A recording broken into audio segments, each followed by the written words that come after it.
Good morning everyone. आज हम लोग ये चैप्टर को ख़त्म करने वाले हैं। जितने भी टॉपिक्स बचे हैं सबको कंप्लीट करेंगे हम लोग cell the unit of life का। हम स्टार्ट करते हैं साइटोस्केलेटन से। तो जो साइटोस्केलेटन होता है वो दिखने में अपीयरेंस में कैसा दिखता है? ये कुछ network like filamentous proteinaceous structures होता है। और ये किस किस से मिलके बना होता है, मतलब इसमें क्या क्या मिल सकते हैं आपको? माइक्रोट्रिब्यूल्स, माइक्रोफिलामेंट, इंटरमीडिएट फिलामेंट्स, ये तीनों आपको इसी से वो कंसिस्ट होके जो साइटोस्केलेटन है ये बना होता है। Present in the cytoplasm is collectively refer to as cytoskeleton. किस में प्रेजेंट होता है? साइटोप्लाज्म में। और ये कलेक्टिवली रिफर्ड एज क्या है?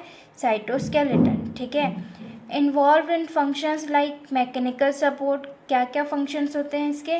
मैकेनिकल सपोर्ट, मोटिलिटी, मूवमेंट में हेल्प करता है ये, लोकोमोशन में। ठीक है। Maintenance of shape of the cell. भाई अब ये साइटोस्केलेटन है, स्केलेटन का मतलब ही क्या है? हमारे बॉडी में भी जो स्केलेटल सिस्टम है वो हमें एक प्रॉपर शेप प्रोवाइड करता है। तो जो साइटोस्केलेटन है ये भी शेप प्रोवाइड करता है सेल को। तो हमने क्या क्या देखा? मैकेनिकल सपोर्ट, मोटिलिटी और शेप को।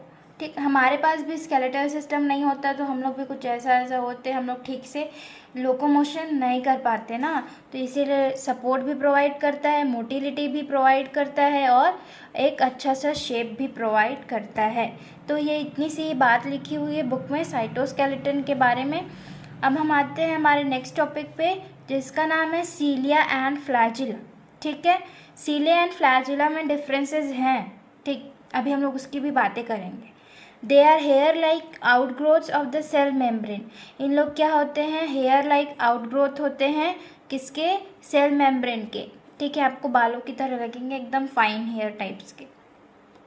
सीलिया are small structures which work like oars. जो सीलिया होता है वो छोटे छोटे स्ट्रक्चर्स होते हैं और वो किस तरह के काम करते हैं? ओर्स की तरह काम करते हैं। Causing the movement of either the cell, या तो सेल की मूवमेंट कराएगा या फिर जो सराउंडिंग फ्लूइड है उसकी मूवमेंट कराएगा। जो सराउंडिंग फ्लूइड है उसकी मूवमेंट कराएगा तो ऑब्वियस सी बात है क्या, हम लोग जो सेल है वो भी मूव कर जाएगा। Flagella are longer and responsible for the cell movement. जो फ्लैजिला होते हैं वो क्या होते हैं? बड़े होते हैं और यही रिस्पॉन्सिबल होते हैं सेल की मोटिलिटी को लेके। जो सिलिया है ना, ये सेल की मोटिलिटी में कोई रोल प्ले नहीं करता है, ये सिर्फ सराउंडिंग फ्लूइड्स को हटा रहा है, जैसे कि नाव चलाते हैं ना वैसा टाइप का। बट जो फ्लैजिला है ना वो मूवमेंट कराने में हेल्प कराता है। ठीक, both prokaryotes and eukaryotes had flagella.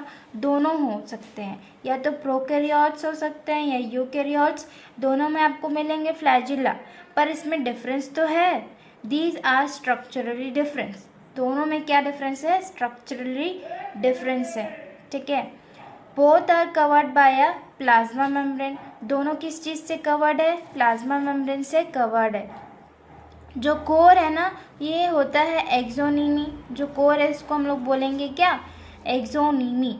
Poses a number of microtubules running parallel. ठीक, इतने सारे माइक्रोट्यूब्यूल्स से ये मिलके बने होते हैं और सारे माइक्रोट्यूब्यूल्स क्या हैं? एक दूसरे के पैरेलल अरेंज होते हैं। ठीक, पर हम लोग जो कोर है उसको हम लोग क्या बोलते हैं? Axoneme. The axoneme usually has 9 doublets. कितने होते हैं doublets? 9 doublets of radially arranged peripheral microtubules। 9 doublets होते हैं और ये रेडियली क्या होते हैं? अरेंज होते हैं। And a pair of centrally located microtubule. जो पेयर ऑफ क्या है? सेंट्रली माइक्रोट्यूब्यूल होते हैं पेयर सेंटर पे। इसीलिए हम लोग इसको 9+2 अरेंजमेंट या एरे बोलते हैं। क्यों? क्योंकि 9 जो है वो क्या है? रेडियली अरेंज्ड होते हैं और 2 सेंट्रल में पाए जाते हैं, इसीलिए 9+2 अरेंजमेंट आपको दिखेगा।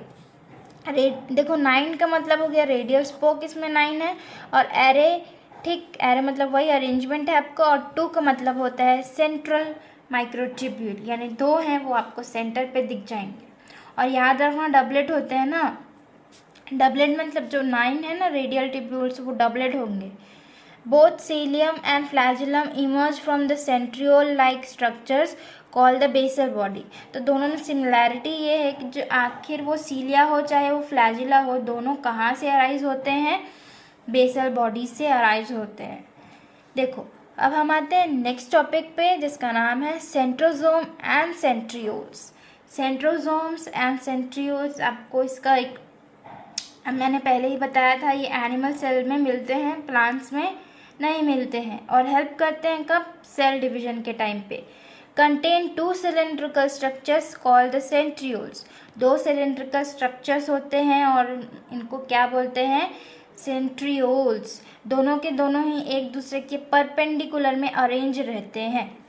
Surrounded by amorphous pericentriolar materials, both centrosome lie perpendicular to each other in which each has organization like the cartwheel। आपको ये दिखने में अरेंजमेंट में कैसे लगेगा, एक कार्टव्हील की तरह दिखेगा ये, ठीक है, अपीयरेंस में ये। They are made up of 9 evenly spaced peripheral fibrils of tubulin protein। 9 जो है ना, इसमें भी 9 है, पर याद रखना ये ट्रिपलेट होता है और इसमें सेंटर पे नहीं होता है। कौन से प्रोटीन से, ट्यूबुलिन प्रोटीन, ठीक। Each of the peripheral fibril is a triplet. अभी बताइए मैं क्या होते हैं इन लोग, ट्रिपलेट होते हैं। अरेंजमेंट इसका 9+0 हो गया, क्यों, क्योंकि सेंटर पे नहीं है, ठीक, तो इसीलिए 9+2। आपको याद रखना है इसमें ट्रिपलेट फाउंड होता है, और जो सीलिया फ्लैजिला है उसमें डबलेट। सेंटर पार्ट क्या होता है, प्रोटीनियस होता है, और इसको हम लोग बोलते हैं हब, जो प्रोटीनियस पार्ट है सेंटर का। और उसमें हम लोग देखे थे ना, कोर को क्या बोलते हैं, एक्सोनीमी, जो सीलिया और फ्लैजिला है उसमें। The centrioles form the basal body of the cilia. जो सेंट्रियोल्स हैं वो बेसल बॉडी ऑफ सीलिया बनाते हैं या फिर फ्लैजिला का। And spindle fibres that give rise to a spindle apparatus during the cell division. ये हमने बता चुकी हूँ मैं कि ये सेल डिवीजन में क्या करते हैं, हेल्प करते हैं, ठीक, एनिमल सेल में, प्लांट्स में नहीं, क्योंकि जो सेल डिवीजन का प्रोसेस है दोनों ही, प्लांट्स हो चाहे एनिमल सेल हो, दोनों में ही डिफरेंस होता है, ठीक। इसको हम लोग नेक्स्ट चैप्टर में पढ़ेंगे, cell cycle and cell division वाले में, ठीक है। यहाँ तक के सबको समझ आ ही गया होगा। अब हम स्टार्ट करें नेक्स्ट टॉपिक जिसका नाम है न्यूक्लियस, ठीक है। तो इसको किसने डिस्कवर किया था, हमने फर्स्ट क्लास में पढ़ा था, एक तो रॉबर्ट हुक और एक रॉबर्ट ब्राउन। दोनों को याद करने का डिफरेंट तरीका था भाई, मैं बताई भी थी। तो जो न्यूक्लियस है उसको किसने डिस्कवर किया था, रॉबर्ट ब्राउन ने डिस्कवर किया था। Material of nucleus stained by the basic dye, इसको किससे स्ट्रेन किया गया था, बेसिक डाई से। Was given the name chromatin by Flemming. तो बेसिक डाई से जो स्ट्रेन किया गया था उसको क्या नाम दिया गया, क्रोमैटिन, और किसने दिया वो नाम को, फ्लेमिंग। तो जो डिस्कवरी ऑफ न्यूक्लियस है वो है रॉबर्ट ब्राउन, पर जो क्रोमैटिन के बारे में बात करेंगे तो वो हो जाएंगे हमारे फ्लेमिंग। द इंटरफेस न्यूक्लियस, जब जो न्यूक्लियस है इंटरफेस पे होता है, ठीक है, जब वो क्या कर रहा होता है, डिवाइड नहीं कर रहा होता है, उसको बोलेंगे हम लोग इंटरफेस न्यूक्लियस। तो हम लोग वो वाले न्यूक्लियस के बारे में बात करने वाले हैं अभी के लिए, ठीक है, क्योंकि हर स्टेज पे न्यूक्लियस का कंडीशन क्या होता रहता है, सिचुएशन क्या होता रहता है, अपीयरेंस क्या होता रहता है, बदलता रहता है। इसीलिए यहाँ स्पेसिफिकली बोल दिया है जो इंटरफेस वाला न्यूक्लियस है, जहाँ वो डिवाइड नहीं कर रहे, उसमें हमें क्या क्या मिलने वाले हैं। Has highly extended and elaborate nucleoprotein. Extended और इलैबोरेट क्या होते हैं, न्यूक्लियोप्रोटीन होते हैं। Nucleoprotein fibres called the chromatin, chromatin होंगे। Nuclear matrix and one or more spherical bodies called the nucleolus होता है ना बीच बीच में, उसको बोल रहा है। तो आपको इसमें क्या क्या मिल सकते हैं, न्यूक्लियोप्रोटीन फाइबर्स, न्यूक्लियोलस, एक से भी ज़्यादा हो सकते हैं पर जनरली आपको एक ही मिलेंगे, ठीक। Nuclear envelope consist of 2 parallel membrane with the space between called the perinuclear space. देखो इसके नाम जो न्यूक्लियर एनवलप है इसमें दो पैरेलल क्या होते हैं, ऐसे मेम्ब्रेन चलते रहते हैं और ये कहीं कहीं पर क्या हो जाते हैं, फ्यूज़ हो जाते हैं। ये दो पैरेलल चल रहे हैं ना मेम्ब्रेन, ये कहीं कहीं पर फ्यूज़ हो जाते हैं और ये फ्यूज़ होके क्या बना देते हैं, एक पोर का फॉर्मेशन करते हैं। हम लोग उसको बोलते हैं न्यूक्लियर पोर, ठीक है। और ये forms a barrier between the material present inside the nucleus and that of the cytoplasm. एक बैरियर फॉर्म कर देते हैं न्यूक्लियस के अंदर वाले मटेरियल के लिए और साइटोप्लाज्म के लिए। आउटर मेम्ब्रेन कंटिन्यूस होता है एंडोप्लाज्मिक रेटिकुलम के साथ, हमने पढ़ा भी था रफ एंडोप्लाज्मिक रेटिकुलम, ठीक। Also contains ribosome on it, ribosome उनके ऊपर होता है तभी तो रफ एंडोप्लाज्मिक रेटिकुलम है ना। एनवलप हैव माइन्यूट पोर्स, जो एनवलप होते हैं माइन्यूट पोर्स होते हैं, मैं बता चुकी हूँ। Formed by fusion of its two membrane, दो मेम्ब्रेन ऐसे फ्यूज हो जाते हैं तो ये क्या हो गया, एक यहाँ पर पोर बन जाता है, उस पोर को बोलते हैं हम लोग न्यूक्लियर पोर।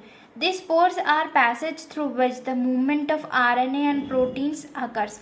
तो ये पैसेज बना देते हैं किसके मूवमेंट के लिए, आरएनए आ जा सकता है भाई, प्रोटीन आ जा सकता है, ये दोनों डायरेक्शन में ही आ सकते हैं, जा भी सकते हैं और आ भी सकते हैं, ठीक है। Both direction between nucleus and cytoplasm, यानी कि साइटोप्लाज्म से आ भी सकते हैं और न्यूक्लियस से जा भी सकते हैं, तो दोनों वे है। Normally there is only one nucleolus per cell, ठीक है।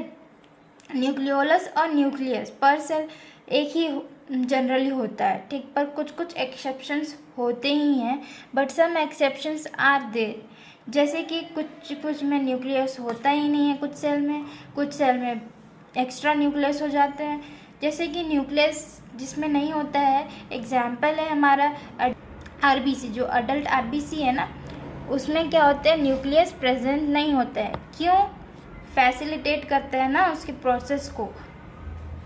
और दूसरा है सीव ट्यूब्स, आपको पता होगा सीव ट्यूब के पास भी क्या होता है, न्यूक्लियस नहीं होता है, कैम्पिनियन सेल के पास होता है जो उसको हेल्प करता है, ठीक, जो वो उसके कंट्रोल में हो जाता है, फिर उसके न्यूक्लियस से दोनों ही क्या काम चला लेते हैं सीव ट्यूब्स में। अब हम आते हैं जो न्यूक्लियोप्लाज्म है, जैसे कि साइटोप्लाज्म है वैसे ही न्यूक्लियोप्लाज्म है। न्यूक्लियस के अंदर वाला जो है ना हिस्सा, उसको हम लोग न्यूक्लियोप्लाज्म बोल रहे हैं, जो आउटर वाला है वो तो साइटोप्लाज्म है। तो अब जो न्यूक्लियोप्लाज्म है वो दो चीज़ में डिवाइडेड है, एक तो न्यूक्लियोलस जो उसमें डेंसली आपको दिख जाएगा न्यूक्लियस में, दूसरा है क्रोमैटिन फाइबर्स की तरह बिखरे होते हैं क्रोमैटिन, इसी से क्रोमोसोम डीएनए ये सब आपको मिल जाएंगे। जो न्यूक्लियोलस है ये क्या होता है, एक स्पैरिकल शेप में होता है, स्पैरिकल दिखेगा आपको न्यूक्लियोलस। वेयर एज जब हम क्रोमैटिन की बात करें तो ये कैसे होते हैं, फाइबर्स की तरह होते हैं। The content of nucleolus is continuous with the rest of the nucleoplasm. हमें पता है जैसे कि जो न्यूक्लियोलस है उसके पास कोई सेल मेम्ब्रेन तो होता नहीं है, ठीक, सेल मेम्ब्रेन होता नहीं है, तो वो क्या होता है, कंटिन्यूस होता है न्यूक्लियोप्लाज्म के सराउंडिंग में, ठीक, as it is not have a membrane bound structures, इसके मेम्ब्रेन्स प्रेजेंट नहीं होते हैं। It is a site of active ribosome RNA synthesis, क्या है ये, एक साइट है एक्टिव राइबोसोम सिंथेसिस करने का। कौन, न्यूक्लियस नहीं भाई, न्यूक्लियोलस, जो न्यूक्लियोलस है वो क्या है, एक्टिव साइट है आरएनए सिंथेसिस का। और ये बहुत ही इंपॉर्टेंट टॉपिक है, हर जगह पूछा जाता है ये, क्योंकि उतना इजीली याद नहीं होता और छोटा सा पॉइंट करके इंसान भूल जाता है।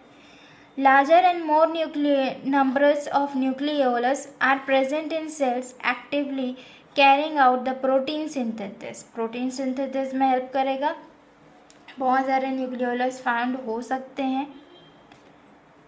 अब हम आते हैं नेक्स्ट टॉपिक की तरफ जिसका नाम है क्रोमोसोम। बहुत इम्पॉर्टेंट है, इस चैप्टर में तो आपको हल्का फुल्का ही बताया गया है क्रोमोसोम के बारे में, पर जेनेटिक्स में आप बहुत पढ़ने वाले हैं। तो क्रोमोसोम्स कैसे होते हैं, chromatin contains DNA, some basic proteins, non histones और आरएनए। जो क्रोमैटिन है वो क्या क्या कंटेन करता है, some basic proteins, non histones, RNA, ठीक, डीएनए, ये सब कंटेन करता है क्रोमैटिन। ठीक, जो क्रोमैटिन है वही कंडेंस होते होते होते क्या बना लेता है, क्रोमोसोम बना लेता है। और ये बहुत ही ज़रूरी होता है क्योंकि हमारा जो सेल है वो बहुत छोटे होते हैं सेल, और हमें इतने सारे जो थ्रेड लाइक फैले हुए रहते हैं उसको छोटे से सेल में एडजस्ट करना पड़ता है, इसीलिए वो कंडेंस होते होते क्रोमोसोम का फॉर्म बना लेते हैं और एक बहुत ही प्यारा सा क्रोमोसोम का स्ट्रक्चर्स बन जाता है। A single human cell has approx 2 meter long thread of DNA distributed among its 46 chromosome। तो 2 metre of long thread of DNA होता है भाई, और उसको इतने छोटे छोटे सेल्स में हमें करना पड़ता है, इसीलिए क्या होता है वो एकदम कंडेंस हो जाते हैं और क्रोमोसोम का स्ट्रक्चर्स ले लेते हैं। Every chromosome has a primary constrictions or the centromere on the sides of which disc-shaped structures called the kinetochores are present। हर एक क्रोमोसोम का एक प्राइमरी कंस्ट्रक्शन होता है, मतलब वहाँ पर क्या होता है ऐसे, और वहाँ पर एक डिस्क लाइक स्ट्रक्चर्स भी मिलता है, और उस डिस्क लाइक स्ट्रक्चर्स को हम बोलते हैं क्या, काइनेटोकोर। और जो वहाँ पर जो कंस्ट्रक्शन हुआ है प्राइमरी कंस्ट्रक्शन उसको हम लोग बोलते हैं सेंट्रोमियर। सेंट्रोमियर अलग है और जो डिस्क लाइक शेप है स्ट्रक्चर्स है उसको हम लोग बोलते हैं काइनेटोकोर। जो स्पिंडल फाइबर्स हैं वो जाके काइनेटोकोर से ही जुड़ते हैं सेल डिवीजन के टाइप पे। Centromeres holds 2 chromatins of the chromosome. Centromeres का काम है 2 क्रोमैटिन को साथ में होल्ड करके रखना, वो होल्ड करके रखता है इसीलिए वो एक प्रॉपर शेप बन जाता है। ठीक, based on the position of the centromere, अगर हम बात करें पोजीशंस ऑफ सेंट्रोमियर की तो फिर कितने सारे जो क्रोमोसोम है वो कितने टाइप्स में डिवाइड हुआ है। तो एक है मेटासेंट्रिक, सब मेटासेंट्रिक, एक्रोसेंट्रिक एंड टीलोसेंट्रिक, यानी कि 4 टाइप्स में डिवाइडेड है। मेटासेंट्रिक्स मतलब कि मिडिल से ही डिवाइडेड है, यानी कि 2 इक्वल में। ठीक, देखो middle centromere 2 equal arms are formed, यानी कि दोनों आर्म्स क्या होंगे, इक्वल होंगे। सब मेटासेंट्रिक, सब मतलब जो अब मिडिल नहीं, थोड़ा सा ऊपर, slightly away from the centre, हल्का सा ऊपर होगा सेंटर से। Shorter arm and longer arm, यानी कि एक छोटा आर्म होगा एक बड़ा आर्म होगा। ठीक, तो एक क्वेश्चन पूछा जाता है कि सबसे पहले आपको शॉर्टर आर्म और लॉन्गर आर्म कहाँ दिखने को मिला था, तो वो कहाँ दिखेगा आपको, सब मेटासेंट्रिक में दिखेगा सबसे पहले, shorter arms and longer arms. अब हम आते हैं एक्रोसेंट्रिक में, क्लोज टू इट्स एंड, एकदम क्लोज पे होता है एंड के, और शॉर्ट और लॉन्ग आर्म ये भी फॉर्म कर जाता है। टीलोसेंट्रिक में एकदम एंड पे टर्मिनल पे हो जाता है। टीलोसेंट्रिक को याद रखना, उसमें टर्मिनल वर्ड आएगा ही आएगा उसके डेफिनेशन पे। ठीक है, तो टर्मिनल पे वो शिफ्ट हो जाता है जो सेंट्रोमियर है, तो इसकी वजह से एक बहुत बड़ा मिल जाएगा आर्म और एक छोटा सा आर्म मिल जाएगा। Sometimes a few chromosomes have non-straining secondary constriction। कभी कभी कुछ क्रोमोसोम्स में सेकेंडरी कंस्ट्रिक्शंस भी मिल जाते हैं, वो जो नॉन स्ट्रेनिंग हो, उसमें कलर नहीं हो पाएगा। At constant locations known as satellite chromosome, तो उसको हम लोग क्या बोलते हैं, सैटेलाइट क्रोमोसोम। ठीक, अब हम आते हैं हमारे लास्ट टॉपिक पे जिसका नाम है माइक्रोबॉडीज़। मेम्ब्रेन बाउंड होते हैं, माइन्यूट वेसिकल्स होते हैं, मेम्ब्रेन बाउंड होते हैं, आपको याद रखना है। कंटेन वेरियस एंजाइम्स, क्या होते हैं इसमें, बहुत सारे एंजाइम्स होते हैं। Present in both plants and animal cells, दोनों में प्रेजेंट होते हैं, चाहे वो प्लांट्स हो चाहे वो एनिमल्स हो, ये प्रेजेंट होंगे ही। माइक्रोबॉडीज़ और इंक्लूजन बॉडीज़ दोनों ही अलग। इंक्लूजन बॉडीज़ प्रोकैरियोट्स में मिलते हैं, उसमें मेम्ब्रेन्स नहीं मिलेंगे। जो माइक्रोबॉडीज़ हैं ये प्लांट सेल एनिमल सेल में मिल जाएंगे, और ये यूकैरियोट्स में मिल जाएंगे, मेम्ब्रेन बाउंड होते हैं। तो ये डिफरेंस है। तो यहाँ पर हुआ हमारा चैप्टर ख़त्म।